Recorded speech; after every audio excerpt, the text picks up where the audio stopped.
ამდენ შრომობო, რასაც ხედავო და მაინტერესებს რითი кайფობ ცხოვრებაშიო. ცხოვრებაში ბევრი რაღაცით кайფობ. იმით რომ შრომობ, ფულს შოულობ, ჩემი ოჯახი რო კარგად არის, ღმერთს მადლობა, არაფერი არ აკლიათ, რაც გაუხარდება ცუდო და გულო ყველაფერია. ბევრს ვისვენებ, ბევრს მოგზაურობ. უბრალოდ ვიდეოებში არ ვდებ ამ ყველაფერს. და ძალიან ბევრი და ბოღმიანი და შურიანი ხალხი არის და ძალიან ბევრ რაღაცებს არ ვდებ.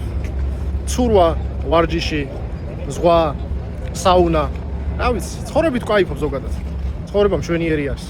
უბრალოდ ამ ცხოვრებას უნდა გავუგო თავის გემა. როცა დადგები მაგ რელსზე და მიხვდები ცხოვრების кайფს, მაგაზე მაგარი არაფერი არ არის. ღმერთმა ყველაფერი მოგცა იმისთვის, რომ ვიცხოვროთ და ჩვენი ცხოვრება ავიწყოთ. ვინმეს თუ არ გამოსდის, ეგ უკვე მაგათი პრობლემა არის. მაგრამ ყველა ადამიანმა რომ შეეცადოს ყველაფერი გამოუგო. იმდენი მაქვს ნაშრომი ცხოვრებაში და დღემდე შრომობ, რომ ხანდახან ფეხები მეკეცება ხოლმე ლამის წავიქცე. მაგრამ ამისგან მე кайფს ვგრძნობ და მუღამში შევდივარ უფრო. აი ესე ვკაიფობ ჩემო ძმაო.